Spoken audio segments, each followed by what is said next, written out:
Her er Stenhus Gymnasium. Et af landets største gymnasier. Her har 133 lærere og flere end 1200 unge studerende deres daglige gang. Kantine, musiklokaler og eget bibliotek gør Stenhus Gymnasium til en moderne skole med pæne rammer.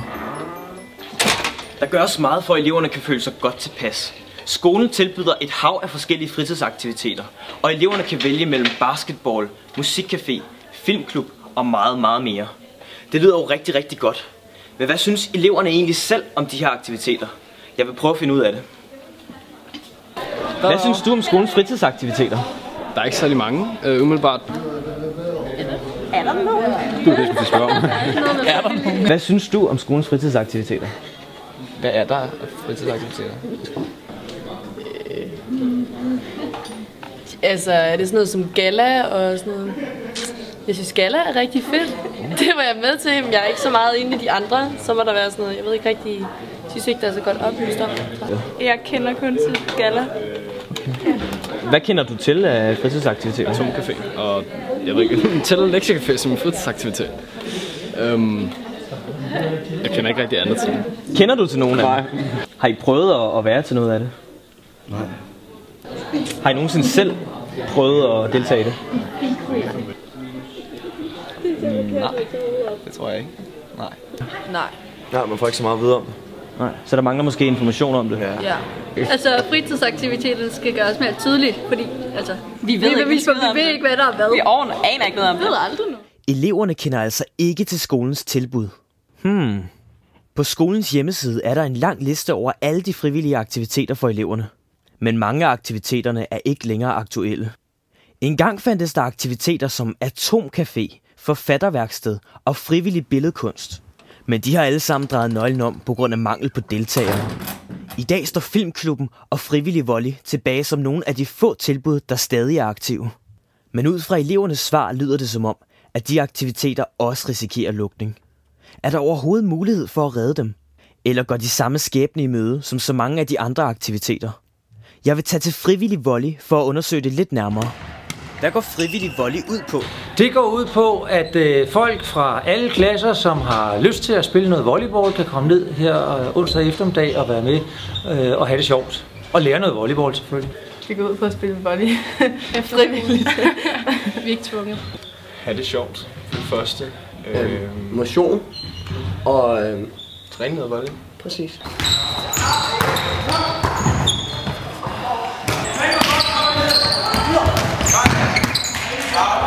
Man kan måske sige det sådan, at man vil gerne have, at skolen ikke kun er et lærested, men også et værested. Altså vi lærer sådan en grundteknik og sådan nogle ting, ikke? Ja, og så spiller vi. Vi kan mærke, at vi udvikler os i hvert fald til volleyball. Det er jo ikke bare, selvfølgelig er det hyggeligt, men det er også for at lære det.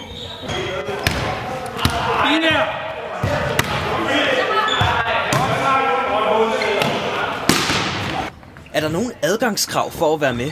Ingen andet end lyst, kan man sige. Det er adgangskravet, at man har lyst til at prøve at spille volleyball på det niveau, man nu kan være med på. Og så hvis man går på med krum hals, så uanset hvor god man er teknisk, så får man noget sjovt spil ud af det. Altså jeg har spillet volley før, men jeg kom også herned på grund af Jens Færk som træner. Fordi at han havde snakket om det, og jeg har spillet med ham før, så jeg vidste hvordan han er.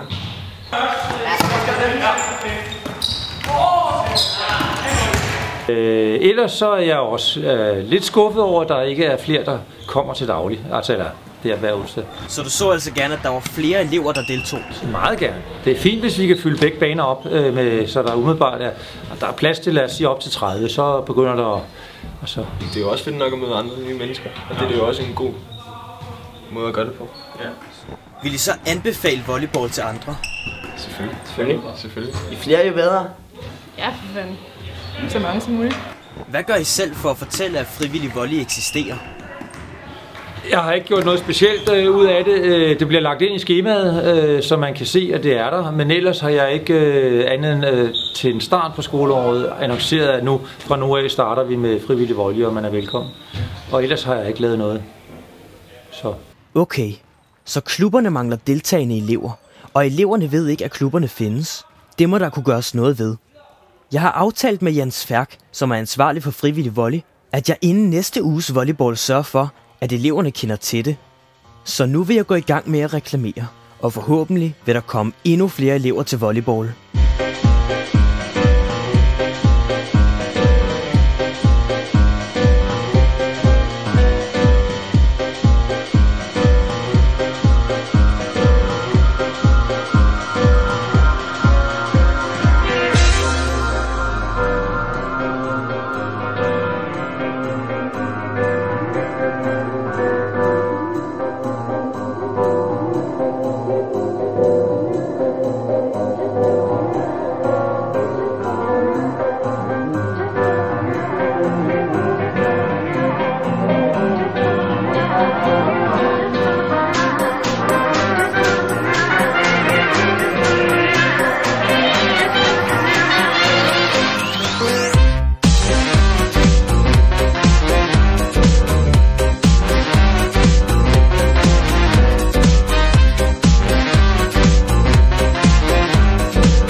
Hej Stenhus.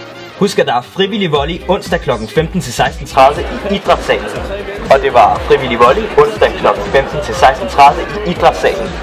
Kom og vær med, det bliver super fedt.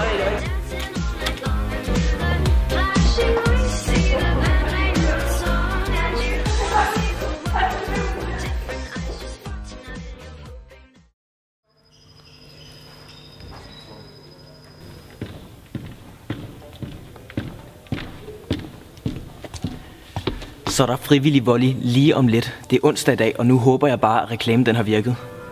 Vi får se.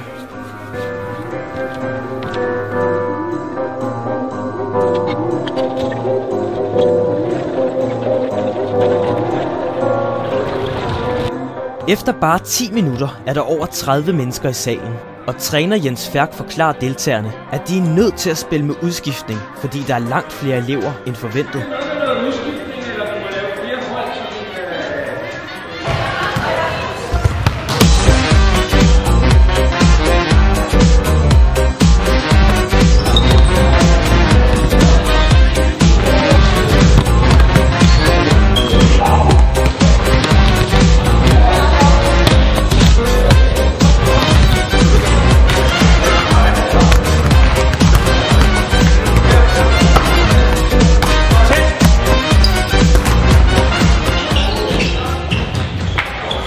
Antallet af deltagende er næsten tredoblet, siden jeg har været ude at reklamere med for eksempel plakater og flyers.